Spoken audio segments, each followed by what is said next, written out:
Hey everyone, Cody Pulaski here, co-founder and CTO at First Ignite. It's great to have you all here. Hope your August is off to a great start.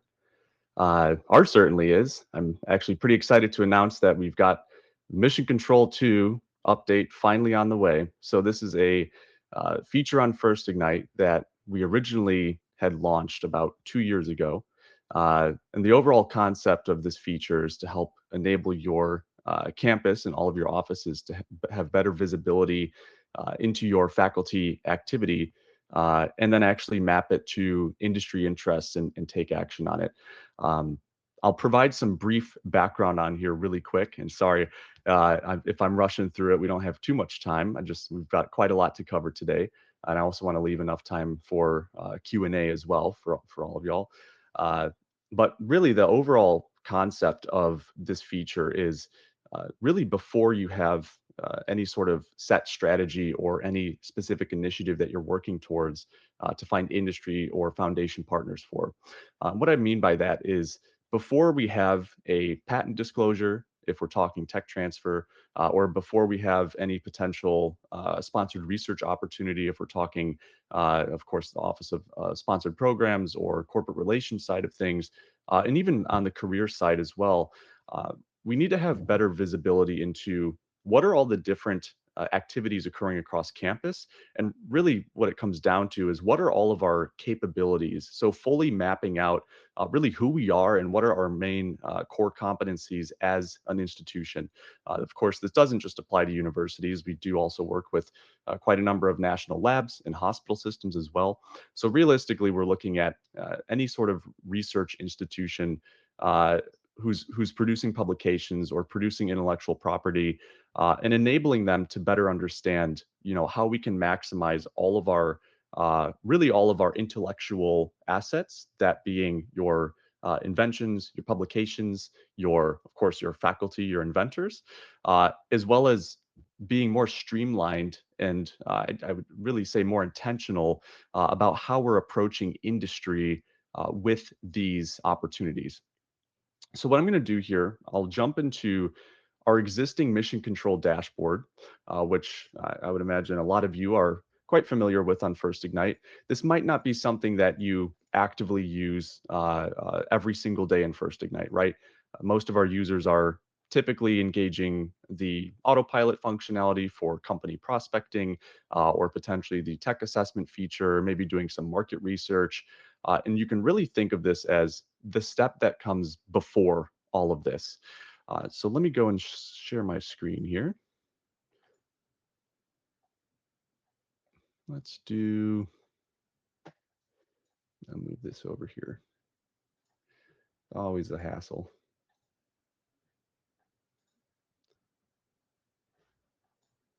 All righty.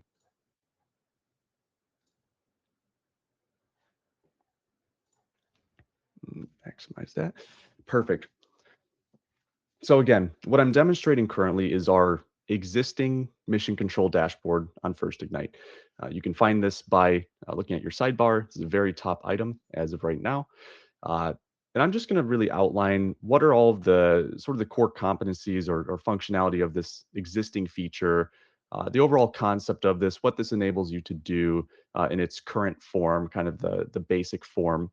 And then I'm going to switch over to the new view and walk through really what are all the enhancements and new capabilities, especially faculty engagement being a core one of those. So what I've got right here is my research intelligence dashboard.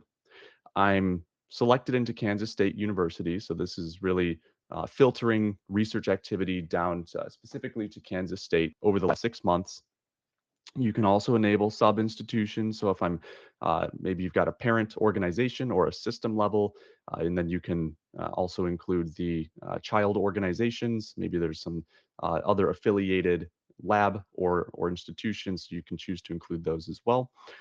And then what I'm looking at here is really just overall research activity. So we have recommended campaigns by the topic across campus. So really looking at the top areas of interest, and these are the top basically the top publications or data sets and activity coming out from your laboratories, being able to then run autopilots and take action on those. Uh, we've got our top topics here, our authors, our works, and we do have grant data as well, which we're looking to expand over time.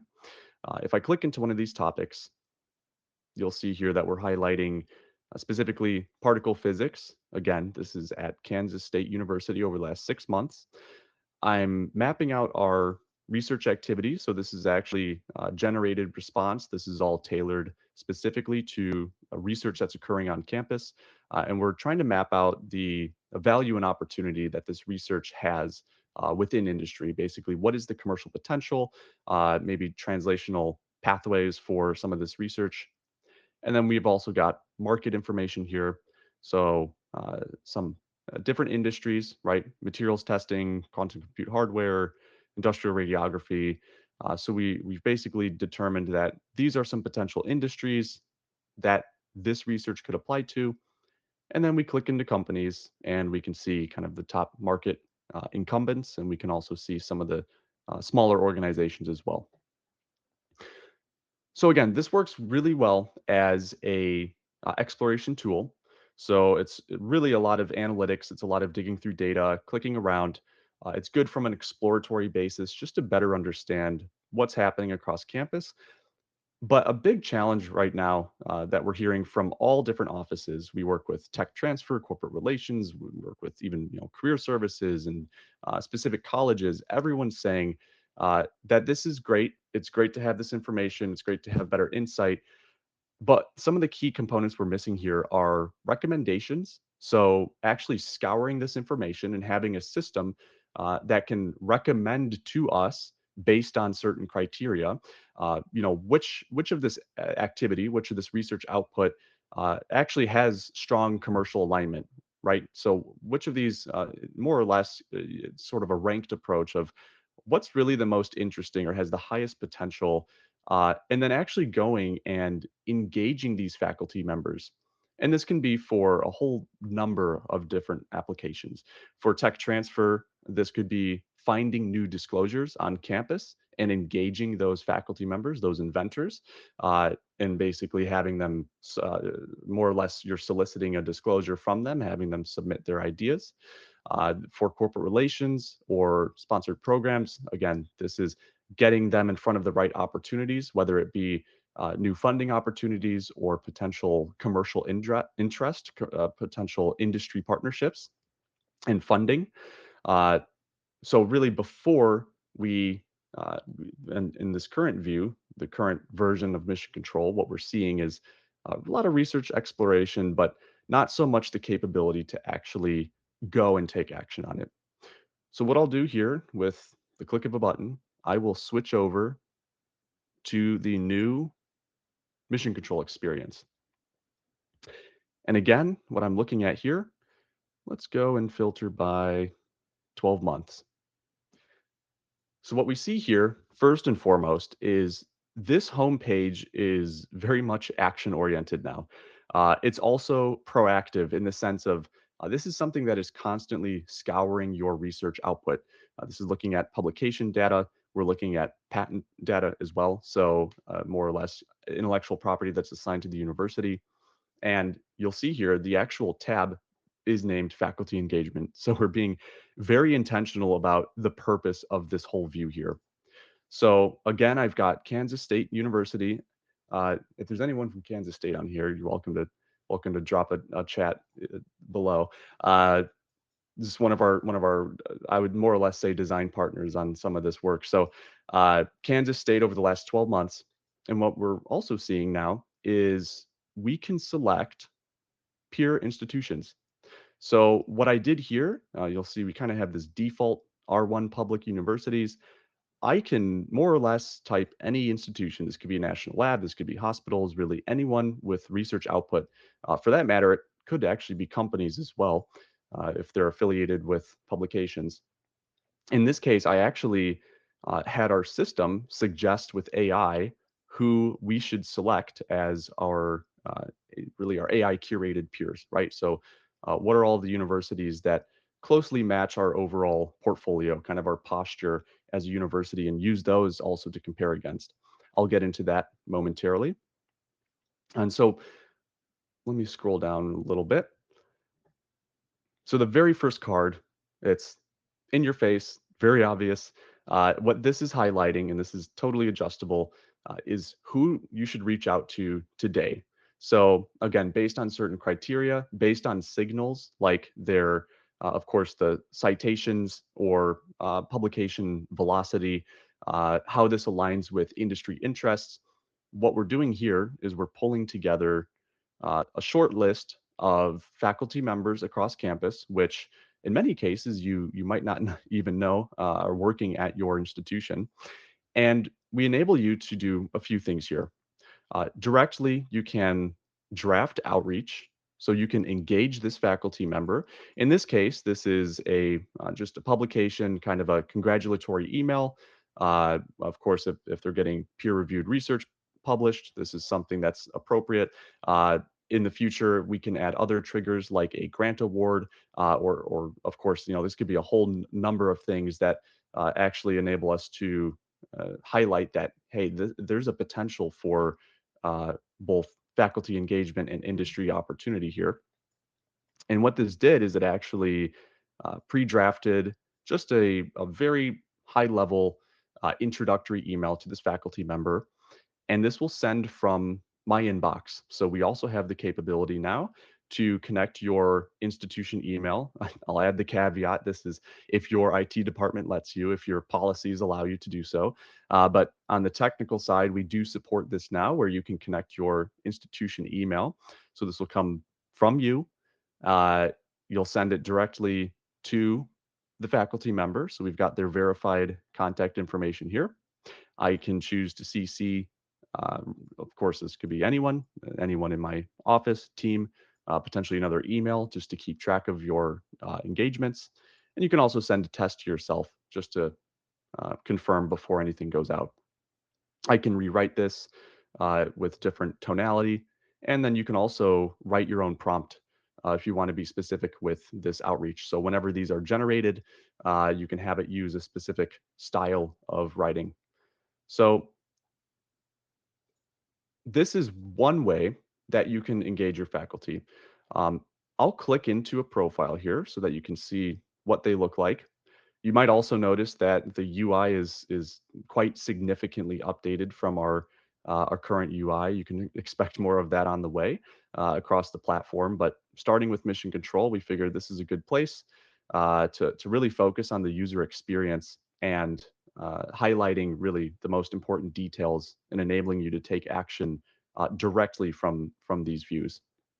So you'll see within a faculty member's profile, this in this case, Dr. Little is a full professor, the verified faculty. And what this means is that we actually have our own data pipeline and we're verifying against your institution. So it's really not enough to just look at the publication data itself, right? We found quite a number of times that someone might have been incorrectly affiliated or depending on the third party information we pull in, there could be some misclassification of where this faculty member works or their publications. So we've also now built out and incorporated this new data processing pipeline just to make sure that this is all verified information. And similarly with the email, again, ensuring that their email is in the faculty directory and that they are currently, a tenured professor, tenured researcher, or at the very least employed by the institution. So we can see here that I've discovered this faculty member. I have drafted some outreach. I have not sent anything, as you could see in the last view. And of course, they have not replied. But this is just a very key way to show and start tracking who have I engaged with and overall what percentage of faculty members in total, but also under certain topics, under certain research focuses, have I engaged on campus. And then I can also see if I've included them in the CRM. We'll get to that very shortly as well. Actually, might as well jump into this right now. So Something else that we're being very intentional about here. Um, First Ignite has a CRM. I'm sure, again, all of you are probably quite well aware of that by now. We've got all of the in-platform, messages and emails and whatnot. I hope that's not too annoying. Please let me know if it is. But uh, we've been pretty visible about having a CRM. Uh, we built this CRM mainly as an alternative to a lot of the sort of those industry standard CRMs or legacy CRMs that have been kind of molded into the university ecosystem. But really it's a very complex thing. There's a lot of customization involved, and there's a lot of industry kind of intuition, a lot of behind the scenes know-how that needs to be taken into account as well.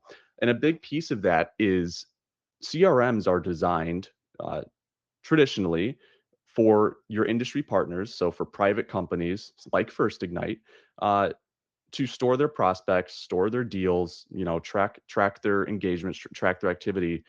But for an institution, what we realized and started to hear from customers is that you also need to track the internal part of that.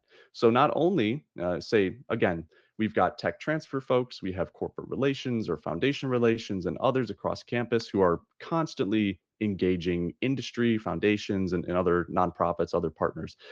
Uh, the challenge is also how do we map that internally across campus? So much of the time, a faculty member, an inventor, is involved in this engagement in one way or another. So they're really everything else more or less stems from the research output and really like the research prowess of these inventors. And because of that, uh, a lot of these traditional CRMs lack the approach or lack the visibility into what are all my faculty across campus doing? Who has engaged with industry in the past? And are they associated to any deals? So this could be whether it's for licensing or sponsored research engagements, a whole host of different things. This will enable us to start to track this and start to develop metrics around, again, this could be specific offices, departments, or the entire campus approach. So looking at what percentage of our faculty members are we regularly engaging? What percentage of them are we regularly getting these opportunities in front of? Uh, and this could even go all the way down to how many of them have spinouts, how many of them have prior industry engagements, and how has that converted into into some form of engagement with the university. So we actually have a designated faculty tab now within this CRM. And I do have, of course, we've got a webinar on the CRM. We've got some material as well. We're happy to send that over. But in this case, we're very much focused on pulling in specific faculty members, and you'll see here that uh, what we're doing here is we're generating a little synopsis of why you should reach out to this faculty member, whether we've contacted them in the past, of course, their research activity, research stats, and what topics they typically publish under, and of course, we're pulling in their contact information as well. And then you can associate these folks with deals or with companies, with other people.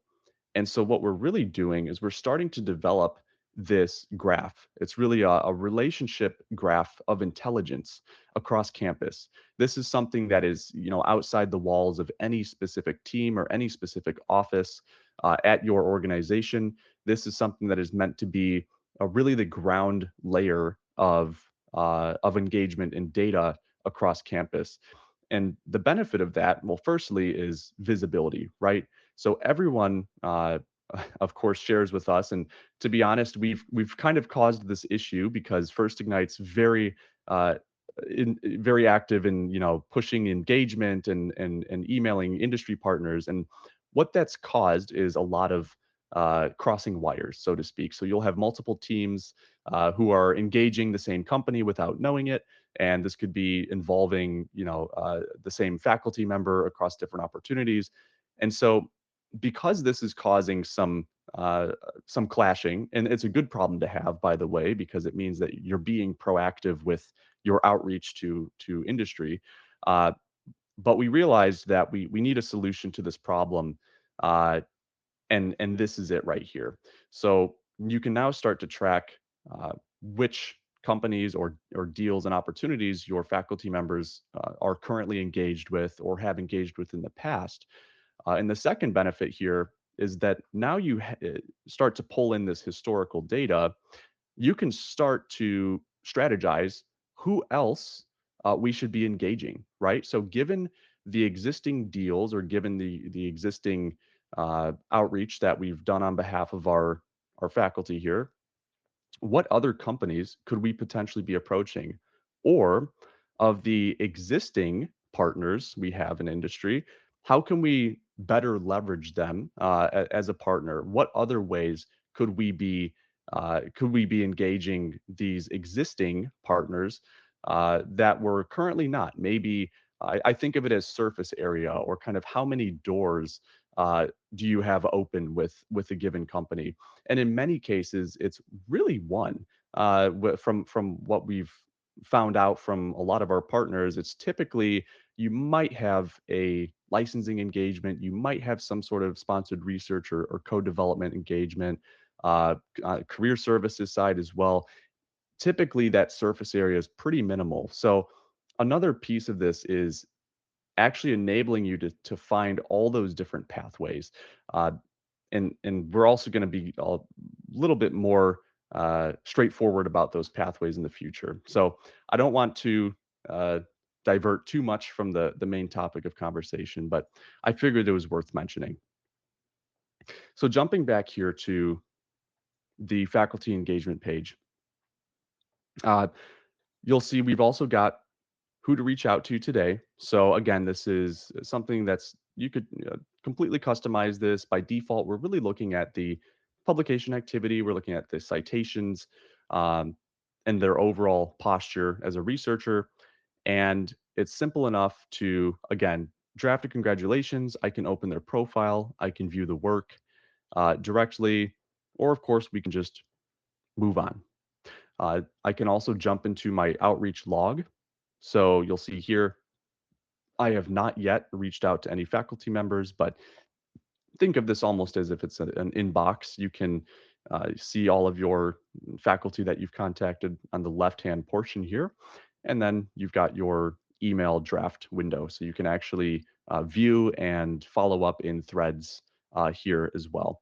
And of course, from this view, you can also start to track your faculty in the CRM. You can sync them over.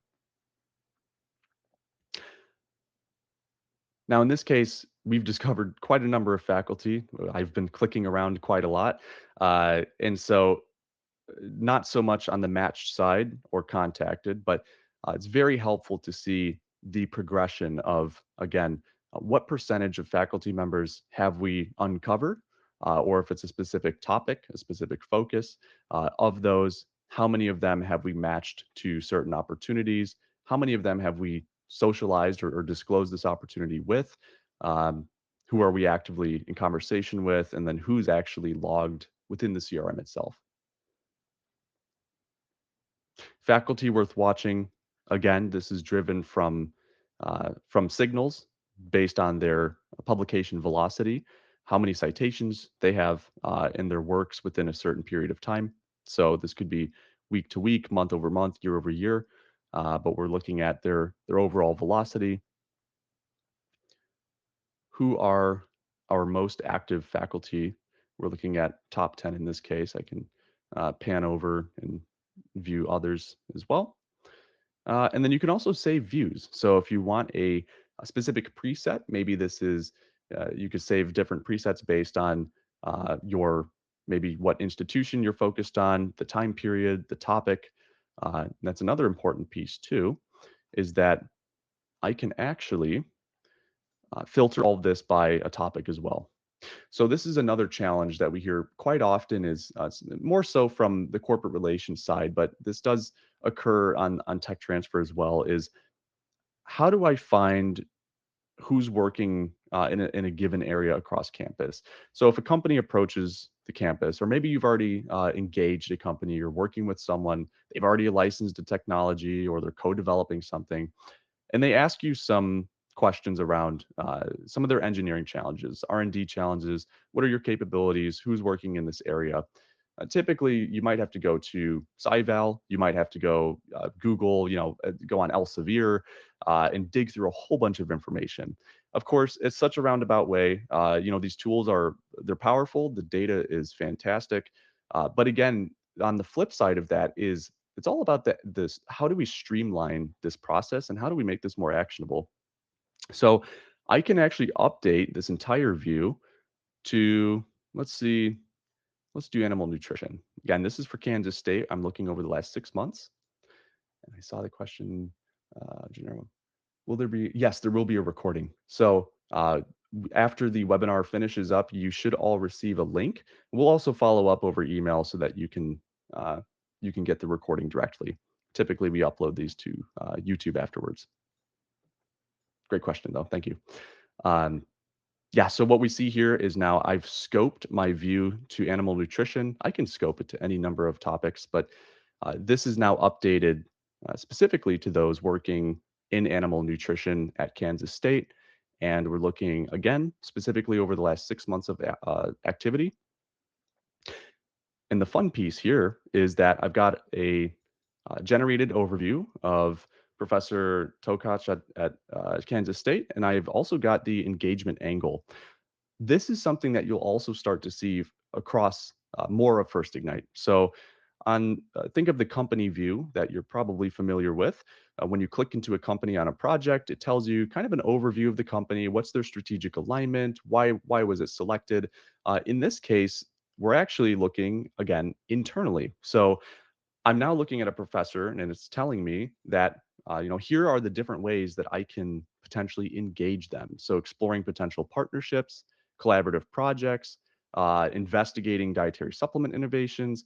So any number of these, I can more or less pull up a pre-drafted response. Again, very high level, just simple touch point where all we're doing here is initializing that engagement so that we can then follow up and start to track this activity, right? Get them into the CRM and then start to build upon this engagement.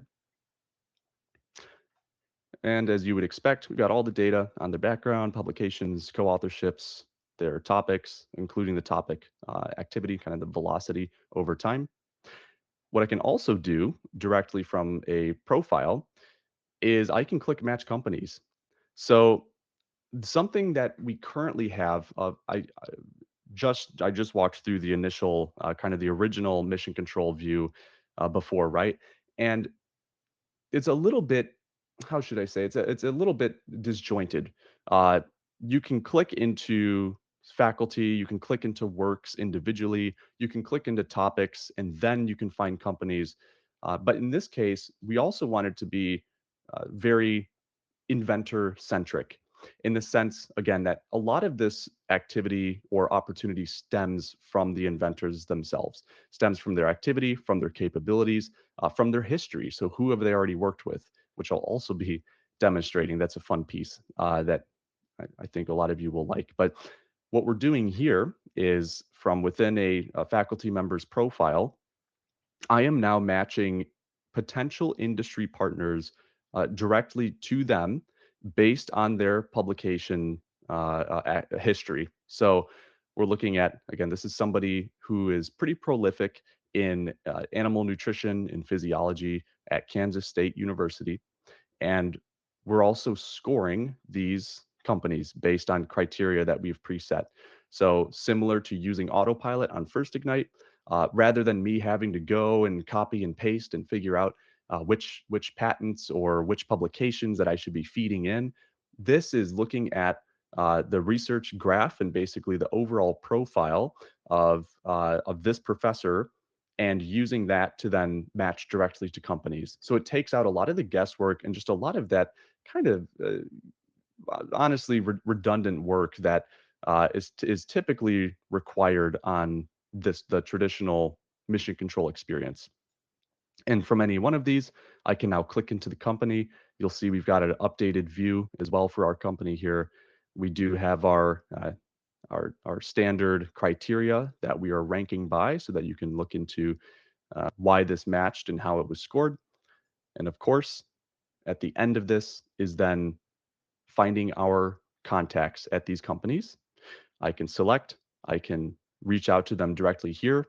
And then you can imagine, again, I've selected Adicio from Professor Tokach's profile here. So now I can actually get both the company and the professor into the CRM on First Ignite, so that all of these relationships are beginning to be tracked. And this could just be an opportunity. This could be just a, kind of exploratory. This doesn't mean that, we're going to market tomorrow and yeah, and then we're starting to log all of these deals happening. This could even just purely be some exploratory list that you're assembling, that you're putting together. But we think it's very crucial that we start to incorporate the faculty, the professors, at least in the tracking portion of it, but hopefully over time, more so in the engagement side of things as well. It's a lot more of a collaborative experience, and it helps you to also uncover more opportunities that otherwise we see a lot of partners missing out on. So this is the overall faculty engagement side of things. You'll also see up here, I've got the research intelligence tab, and I'm going to move my screen just so in case anyone has questions, I'll be trying to keep an eye on the Q&A portion over there. Uh, so clicking over here to the research intelligence tab, again, I'm scoped into Kansas State University, looking at the last 6 months, looking at animal nutrition. Just for the sake of showing more data, I'll remove the topic filter here. Scope just updated. We're looking at over 6 months. We got a bit over 1,000 research works, active authors. This is really including anyone who's engaged. So really the full authorship or co-authorship graph. Now the fun thing is we're starting to really focus on industry co-authorships. So another thing that we commonly hear from a lot of our partners is that uh, firstly, it's impossible to know what all is happening across campus. Keeping track of growing trends and new faculty members, who are the rising stars, that's enough of a challenge. On top of that, a lot of the faculty or inventors are already currently engaged with industry without a lot of our partners knowing. So you can imagine the flow here, and I'll scroll down just so we can see what that looks like, and then I'll jump back to some of this other information.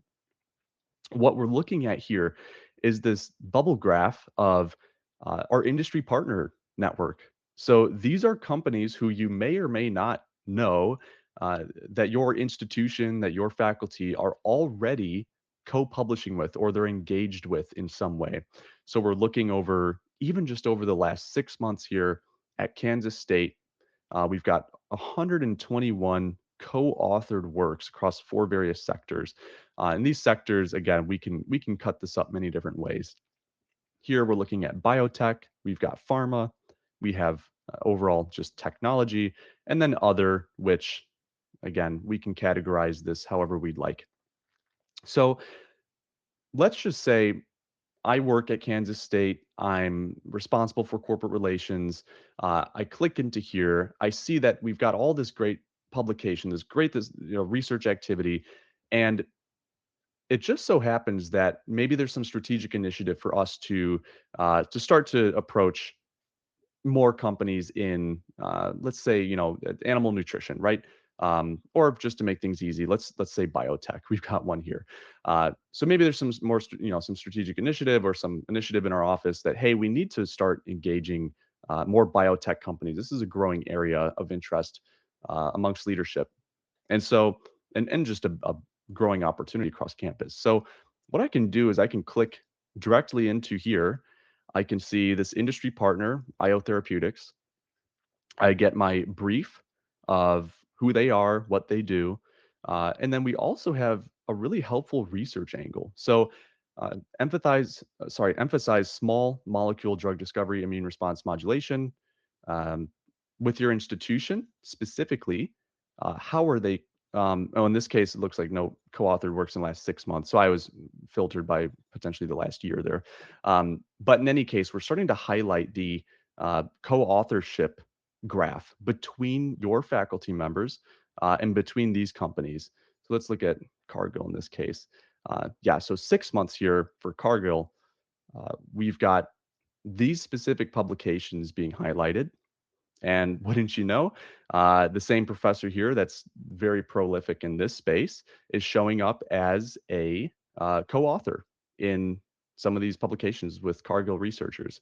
And then, as you can imagine, from here, of course, I can jump right into their profile and take that same approach. So I can directly contact Mike from this view, and I can begin to track those opportunities all within the CRM. Even further, uh, let me scroll back up just so you can get a sense of what all we're pulling back here. This might be something that's a little bit more interesting to VPR level, potentially, more to leadership level across campus. Uh, you might recall I mentioned these AI curated peers, or this is something that you can manually set yourselves as well. Uh, Something that a lot of our partners were interested in is doing peer analysis, or I guess you could call it competitive intelligence, but really amongst your academic peers, peer institutions, or labs, or again, or hospital systems, you can start to track their research activity, and you can see how you stack up against them in certain regards. So what I'll do, let me go back, make sure that this is selected. In this case, for Kansas State, these were the institutions that were kind of AI recommended as for peer analysis. And for each of these, I can see how we stack up based on our publication output. So based on research works, based on our active authors, and also based on industry co-authorship. So another fun way to cut this is I can also filter by certain topics. So you'll recall before I had filtered by animal nutrition. So let's see. Let's see how Kansas State stacks up for animal nutrition specifically against that peer list. This might take a second to pull in all of the data. And we're looking over the last 6 months here. So really, I would recommend a year or more if you're doing, yeah, typically you're doing year over year comparative analysis. But here you go. Kansas State is leading the roster here with 27 publications and 12 industry co-authorships. So this is another really nice way to start to be a little bit more strategic and mindful about, here's how we stack up against our peers. Also, what are our peers doing that we're not? And of that, what could we replicate? Or, what are certain areas that we should potentially develop some more strategy for, become more mature on? We've also got a radar chart here. So again, based on your citations works, authors, and industry, right now we're scoped into animal physiology, but you can see how you compare against your peers. Who's climbing? We're looking in this case 3-year slope. So basically over the last 3 years, who's moved positions, kind of a competitive ranking. We've got the overall cohort output. So of everybody within that roster, we're seeing that publication activity year over year, in this case over the last 8 years. And again, don't forget, I am scoped into the animal physiology, and we're also looking here at uh, the cohort. So more or less the sizing of these. So of our entire cohort, what's their overall publication output? Uh, right now, it's everybody here is under 1,000 works, right? Because I'm filtered by that animal physiology. And then another very helpful piece is your internal network. So this is actually a co-authorship graph, so to speak. This is your relationship graph where you can hover some of those faculty members and see who else across campus are they co-publishing with? Who are they all working with? The size of these bubbles denotes how many various co-authorships, or more or less how much how collaborative they are. And then you can also start to uh, if we're looking at, let's go up here and remove this filter. And this should be updated. So now you can start to also see, in this case, I'm looking at, this is mosquito-borne diseases and control. We're looking at particle physics, and you can start to see overlap as well. So if you have researchers uh, that are working on any sort of just various translational research, and they're tagged under multiple topics, you can see or start to see how you might have overlaps in things like 3D modeling, or physics. This could be physics modeling, 3D modeling. This could be gene sequencing, gene analysis, anything involved in compute. So a lot of the time you'll have these topics. We've got roughly 4,500 topics that we classify works under, and they're usually you're going to have multiple topics tagged to each of these publications, and certainly each of these authors. So the cool thing you can also start to see is uh, who's working with whom across campus in interdepartmentally, and what are those topics that are overlapping. And from that, that can also teach us to then say, maybe we should start building out programs. Maybe we should start being more intentional about how these capabilities complement one another, and go to industry with that as maybe a more lucrative offering than if you were to just go and say, hey, we've got 3D modeling expertise on campus. You can start to see how you can go to market with many different collaborative efforts that way. We've also got really simple board deck sentence. This is something that, again, you can generate however you like. We can uh, build out some templates and settings around this, but just an overall snapshot of how the campus is performing. And then we've got our research topic portfolio. So this is really we've got this kind of a sun chart of we in this case steady, emerging, strategic, and declining uh, categories. So steady, this you'll see here, we've got, here are the topics and the counts of publications in each of these topics over the last 6 months. I'm seeing emerging opportunities. So AI and service interactions. It looks like galaxies is this is some emerging research activity across campus. And then animal health, health and immunology as well. Strategic, so particle physics, and then we've got declining areas. Again, you have to be mindful of the fact that right now we are filtered by 6 months. So really, if you're looking for just that longer horizon uh, intelligence, you should really be filtering by a year or multiple years. And of course, you can save these views. So same as with faculty engagement, on the research intelligence side of things, you can also let's scroll. My bad. You can also save this view as well. So if you've got specific filters or terminology, different time frames, different institutions that you would like to filter by, you can also save all of that. So it's really easy to get back to in the future. So I know that was a lot. We're already past 40 minutes. So I will open it up right now to any questions. Making sure that I can see all of them on my other screen. I'll give you all another minute or so just to, if you have any questions or comments in here.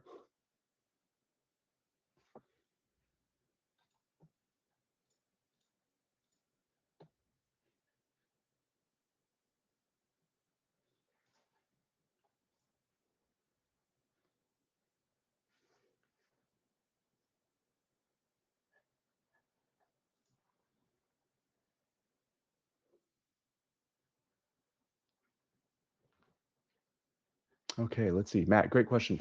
Is this ready for deployment in the UK?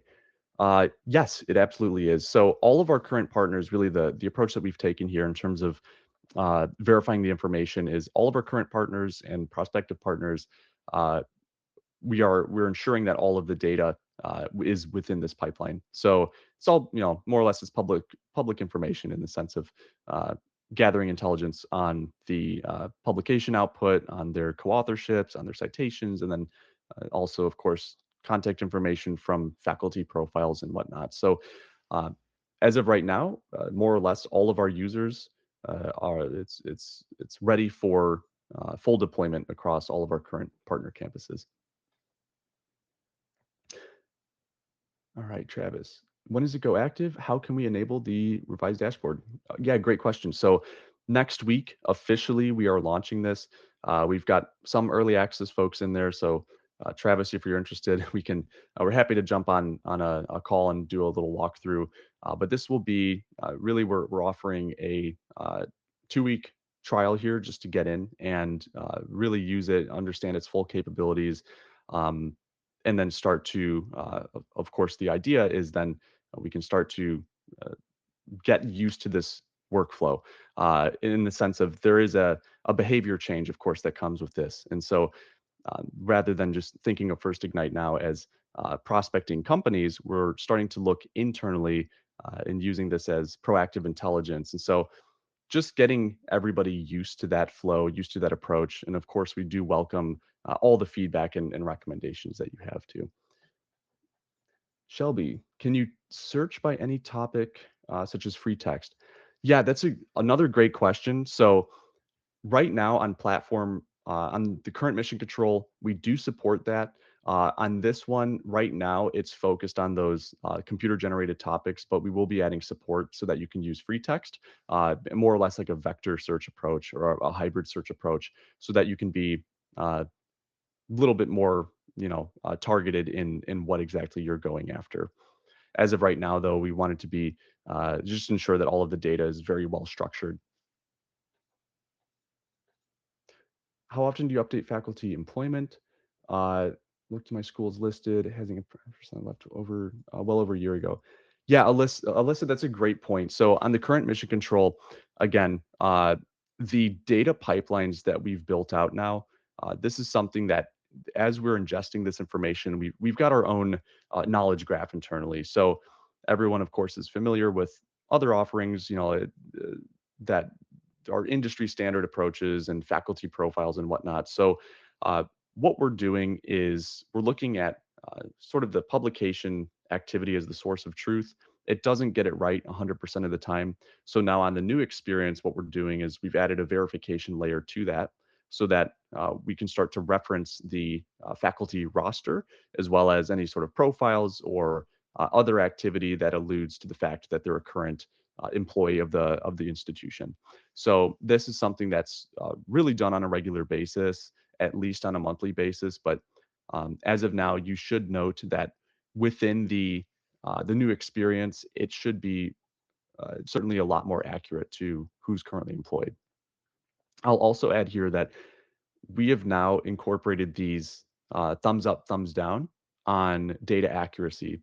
So this was a long time coming, and my apologies for this taking so long, but you can now rate each profile or work or whatever have you, really anywhere that data lives. So you'll see even on these cards here, you can now rate these as accurate or inaccurate.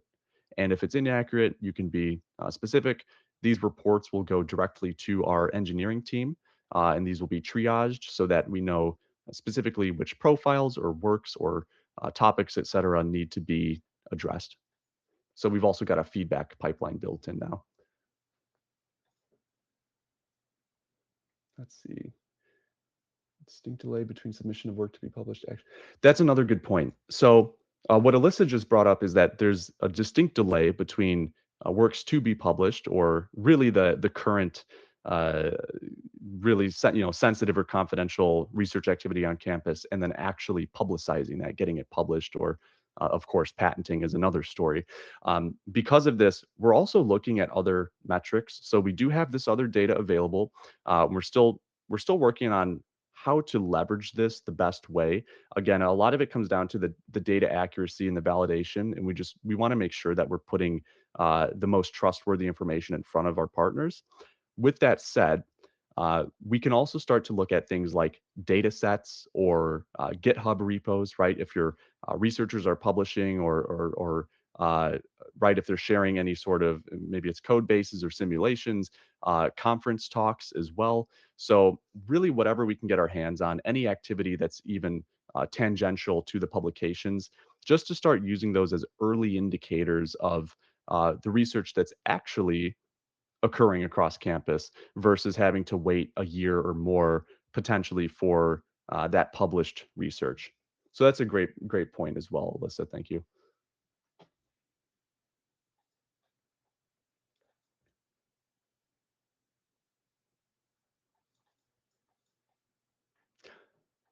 All right, Anna, is this functionality included with current package or is it an add-on? So yes, as of right now, so we are positioning this as an add-on, and we're being again pretty intentional about having this packaged with the CRM itself. So this is a pretty large issue across many of our partners' campuses. And so we wanted to make sure that we address this in a way where it's not requiring more work on our partners' end. So in its current state, arguably, we would say mission control that currently lives on platform.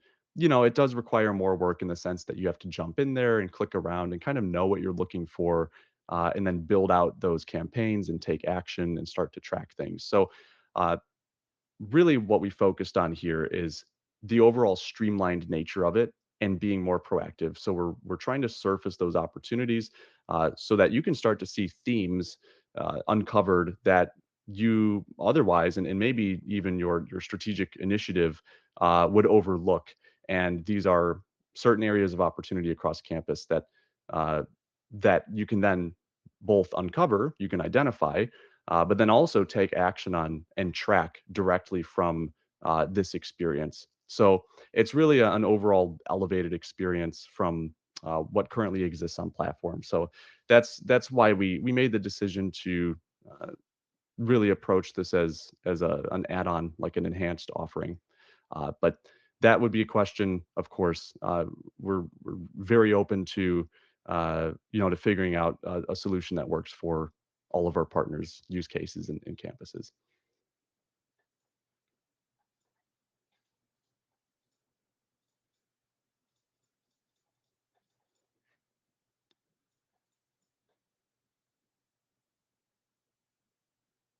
All right. Well, I believe that's all the questions for now.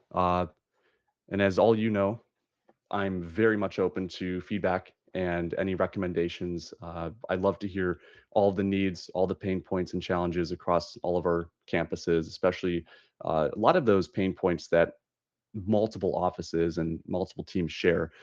So what we're really trying to do is build out that intelligence layer, kind of that partnership and opportunity layer across your entire campus, both externally facing and internally facing, to help you better leverage all those existing assets and activity that you already have and then streamline the connection of people. So whether it's researcher to industry or industry to your office or even researcher to researcher, these are all activities that First Ignite is looking to support and optimize in the long run. So hopefully you all are excited as we are about this launch. There's a lot more in the pipeline. I'll give a few hints here. Is we're also going to be focused on mapping out sort of all those different pathways and parallels between companies. So really highlighting specifically what are all the various forms of engagement given your campus's strengths or given a particular faculty member's strengths, and really how you can broaden that surface area that you have with your industry partners or finding new partners, uh, as well as just helping to uncover themes across campus and being a little bit more strategic with how we approach things. Of course, one of those being industry engagement, but then on the flip side, we're looking at of course, applying to funding programs, right? Sourcing new funding. We're looking at co-developing solutions. We're looking at co-authoring or even partnering with other campuses on specific research. So yeah, overall, we're really trying to cover the whole of campus and make this a much smarter and streamlined experience. So welcome all your feedback on that. I'll drop my email in the chat here in case anyone would like to follow up after the fact with questions or comments. But in any case, as usual, uh, pleasure to be here. Very, very excited to announce more feature updates, a lot more on the way. And yeah, very thankful to have all of you all as partners. Hope you have a great week. Take care.